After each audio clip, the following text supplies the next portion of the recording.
My name is Tulip Pandey, All India rank 79 in JEE Advanced examination and third rank in girls category. So I will start with my preparation for JEE Advanced by starting with physics. So the first part of physics is mechanics, which is done in class 11 in the beginning. So for that I referred to my FIITJEE packages as I was a student of the FIITJEE institution. इसके अलावा मैंने Irodov book भी solve की थी, HC Verma के solve examples and exercises भी solve किए थे, और इसके अलावा मैंने यूनिवर्सिटी फिजिक्स से थ्योरी भी पढ़ी थी और फिर क्वेश्चंस भी प्रैक्टिस किए थे.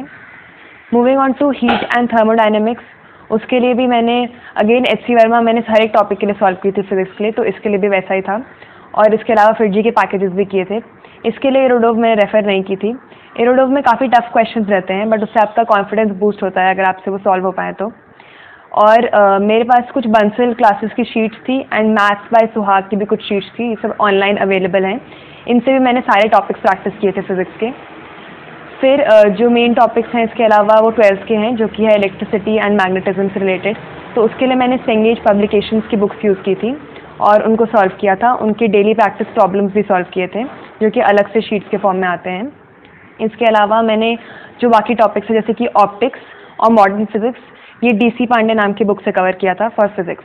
और थ्रू आउट क्लास 12 में भी मैंने हमेशा HC वर्मा सॉल्व की थी साथ साथ में, और FIITJEE के पैकेजेस भी सॉल्व किए थे. इसके अलावा फिर केमिस्ट्री पे जाते हुए, so for chemistry physical chemistry में मैंने रेफ़र किया था नरेंद्र अवस्थी बुक को. इसके अलावा जब मैं भोपाल में थी तो वहाँ पे मुझे कंबाइंड शीट्स मिलती थी अलग अलग बुक्स की, लाइक GRB पब्लिकेशंस और भी कई सारी बुक्स की, जिसमें कंबाइंड शीट्स होती थी जिसमें टीचर्स अपने भी प्रॉब्लम्स डालते थे, तो मैंने वो सॉल्व किए थे. और नरेंद्र अवस्थी मैंने पूरी सॉल्व की थी, जिसमें कि लेवल 2, लेवल 3, लेवल 1 ये सारे क्वेश्चन डिस्ट्रीब्यूटेड हैं इस तरह से. इसको सारे सॉल्व करने पे आपको काफ़ी अच्छी कमांड हो जाएगी उस सब्जेक्ट पर. और इनऑर्गेनिक केमिस्ट्री के लिए मैंने मेनली NCERT रेफ़र की थी, और इसके अलावा FIITJEE पैकेजेस भी पढ़े थे फॉर एक्स्ट्रा इन्फॉर्मेशन, पर लास्ट मोमेंट पे सिर्फ NCERT रेफ़र करना बेटर रहता है.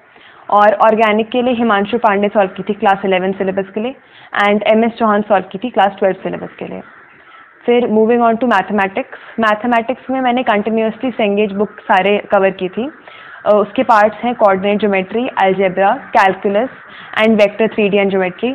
ये सारी बुक्स मैंने सॉल्व किए थे. इसमें भी क्वेश्चंस अलग अलग टाइप के हैं जो कि JEE एडवांस में पूछे जाते हैं, matrix match, multi correct question, single correct etcetera, और हर एक टॉपिक को और हर एक तरह के क्वेश्चंस को, एस्पेक्ट्स को कवर कर सकते हैं इस बुक से.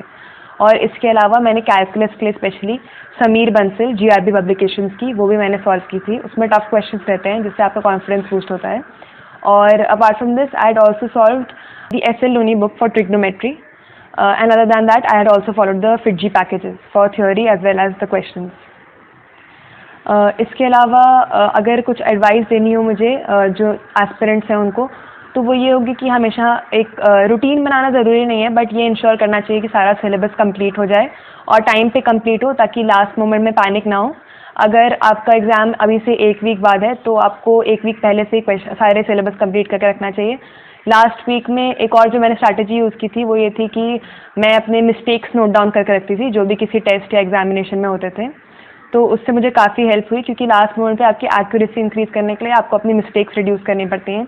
तो जो भी छोटी बड़ी गलतियाँ होती हैं वो आपको रिड्यूस करने के लिए बहुत इफेक्टिव वे है अपनी मिस्टेक्स नोट डाउन करके रखना in the form of PDF या नोट्स या कुछ भी. और शॉर्ट नोट्स बनाना भी एक आसान तरीका है, जिससे कि लास्ट मोमेंट के लिए आपके पास रिविजन के लिए छोटी चीज़ें हों रिवाइज करने के लिए, ज़्यादा बड़ी कोई भी चीज़ें बचे ना. और इसके अलावा कंटिन्यूस हार्डवर्क करना चाहिए, और कभी भी बीच में ब्रेक ले सकते हैं अपने आप को रिलैक्स करने के लिए, बट लंबे ब्रेक लेने से आपका मोमेंटम ब्रेक हो जाता है. तो इसलिए इंश्योर करना चाहिए कि कंटिन्यूस थोड़ी बहुत पढ़ाई हो और उससे कुछ प्रोडक्टिव निकले. एंड एक और इम्पॉर्टेंट बात वो है एग्जामिनेशन रिलेटेड स्ट्रेस से रिलेटेड, वो है कि अगर आप जब आप एग्ज़ाम देने जाते हैं एक दिन पहले भी और जिस दिन आपका एग्ज़ाम है उस दिन आपको अपने आप को स्ट्रेस फ्री रखना चाहिए. ऑल्दो ये बहुत मुश्किल है, बट आपको ट्राई करना चाहिए कि आप कितना अपने आप को कॉन्फिडेंट रख सकते हैं, और कितना आपको ज़्यादा एक्सपेक्ट नहीं करना चाहिए अपने एग्ज़ाम से. अपने एक्सपेक्टेशंस थोड़ा नीचे रखना चाहिए, ताकि आपकी जो भी परफॉर्मेंस हो आप उसको आसानी से एक्सेप्ट कर सकें.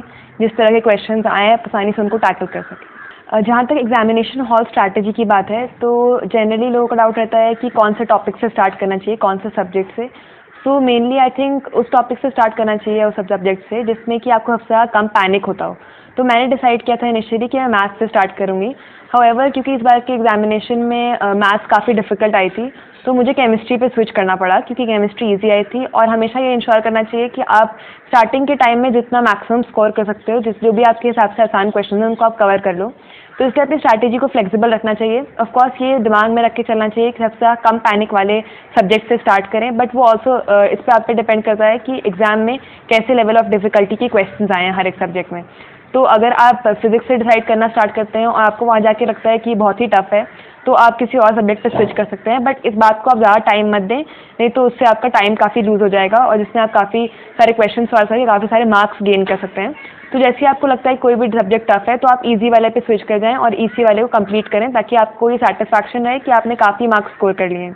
वैसे ही मैंने भी किया, मैंने फिर केमिस्ट्री से पेपर में स्टार्ट किया, फिर मैं मैथ्स पे गई एंड फिर लास्ट में फिजिक्स पे आई और सबसे में पेपर काफ़ी अच्छे से हो पाया इवन दो। और ये हमेशा इंश्योर करें कि जो भी आपने सॉल्व किया है उसको आप कभी भी लूज़ नहीं होने दें। मतलब अगर आपने मैथ्स का कोई भी पार्ट सॉल्व किया है तो आप उसको, उस सोल्यूशन को अपने साथ रखें ताकि बाद में आप उसको कंटिन्यू कर सकें। ऐसा ना हो कि आप वापस क्वेश्चन को फिर से अटेम्प्ट कर रहे हैं, उसमें आपका टाइम फिर से बहुत ज़्यादा लूज हो जाएगा। जो भी आपने टाइम स्पेंड किया है उसको यूटिलाइज करने के लिए जितना सोल्यूशन हो चुका है उसको ज़रूर दिमाग में रखें या लिख के रखें। जब आपके पास रफ शीट्स रहेंगी, रफ पैड रहेगा, उसमें ज़रूर लिख के रखें ताकि आपका टाइम में उसमें एग्जाम टाइम में आप उसका टाइम को यूटिलाइज कर सकें। इसके अलावा एग्जाम टाइम में आपको पैनिक नहीं करना चाहिए। अगर आपसे क्वेश्चंस नहीं बन रहे हैं तो आपको ये समझना चाहिए कि एग्जाम अगर डिफिकल्ट आया है तो सब लोगों के लिए सेम लेवल रहता है और ये बस एक कंपैरेटिव एनालिसिस है सब लोगों का और आपकी रैंक भी उस हिसाब से डिटरमिन होती हैं। तो इसलिए अगर आपको एग्जामिनेशन टफ लग रहा है तो आपको उसको उसी तरह से डील करना चाहिए। कम क्वेश्चंस भी अगर हो रहे हैं पर उनको एक्यूरेसी के साथ करने की कोशिश करनी चाहिए। और दूसरी तरफ अगर आपको आसान लग रहा है एग्जाम, तो आप ये इंश्योर करें कि हर एक क्वेश्चन आपसे सही से हो जाए और फिर आप कोई क्वेश्चन ज़्यादा ना छोड़ें, क्योंकि अगर आसान होगा एग्जाम तो सब लोग हाई स्कोर करेंगे और हाई स्कोर करने पर ही आपको एक अच्छी रैंक मिल पाएगी। इसके अलावा अगर मैं अपने रूटीन की बात करूं तो मैं इंटीग्रेटेड प्रोग्राम में थी, तो मेरी कोचिंग के टीचर्स मुझे स्कूल में ही पढ़ाने के लिए आते थे और अराउंड 6 आवर्स की क्लासेस स्कूल में ही चलती थी, 8 to 2 या 9 to 3 या 4 तक। तो 3 या 4 o'clock तक मैं फ्री हो जाती थी। फिर घर आके मैं करीब आधे 1 घंटे रिलैक्स करती थी, जिस समय मैं अपना लंच वक्त कर लेती थी और उसके बाद मैं 6 या कभी 6 से ज़्यादा आवर्स मैं डिनोट करती थी पढ़ाई को। और इस टाइम में मैं जो भी क्लास में हुआ होता था कवर, उसको मैं रिवाइज़ करती थी। साथ ही में जो भी टॉपिक्स उस वीक में कराए गए हों या उसके पहले कराए गए हों उन सबको कवर करती थी। अगर कोई भी ऑल इंडिया लेवल एग्जामिनेशन जैसे फिटजी में होते हैं AI square TS and AITS, अगर ऐसे कोई भी एग्जामिनेशंस आने वाले होते थे तो उनके लिए प्रिपेयर करती थी। जो भी पुराना सिलेबस हुआ होता था उसको भी रिवाइज़ करती थी साथ में, ताकि हमेशा हर एक चीज़ के टच में रहें। ऑल्सो JEE एडवांस का ये पैटर्न है कि इसमें काफ़ी बार बहुत सारे टॉपिक्स को साथ में कंबाइन करने वाले क्वेश्चन आते हैं, इसलिए ये ज़रूरी है कि आप पुराने जो भी टॉपिक्स हैं उसके साथ हमेशा टच में रहें और उनके कोई भी कॉन्सेप्ट्स और फॉर्मूले को भूलें ना। ऐसा याद रखने के लिए आप कभी कभी अगर आपको प्रॉब्लम हो तो आप फॉर्मूले के नोट्स बना सकते हैं, ताकि आपके पास शॉर्ट नोट्स रहें जस्ट बिफोर एग्जामिनेशन रिवाइज करने के लिए। काफ़ी सारी बुक्स में भी आपको ऐसे शॉर्ट नोट्स मिल जाएंगे जिसमें सारे फॉर्मूले लिखे होते हैं, तो आप एग्जामिनेशन के एक दिन पहले इनको रिवाइज कर सकते हैं ताकि आपको लास्ट मोमेंट पैनिक ना हो। और इसके अलावा अगर मैं बात करूँ तो 11th-12th की पढ़ाई कैसे मैनेज की, तो स्कूल की पढ़ाई मैंने हमेशा कोचिंग के साथ ही मैनेज की। जो भी कोचिंग की पढ़ाई होती थी एग्ज़ाम्स के पहले उसको सब्जेक्टिव वे में रिवाइज़ कर लेती थी, ताकि एग्ज़ाम के समय मैं उसको नॉर्मल क्वेश्चन आंसर फॉर्म में लिख सकूँ। तो बस इतना ही बताना था मुझे आपको। Thank you so much and keep watching daily knowledge track.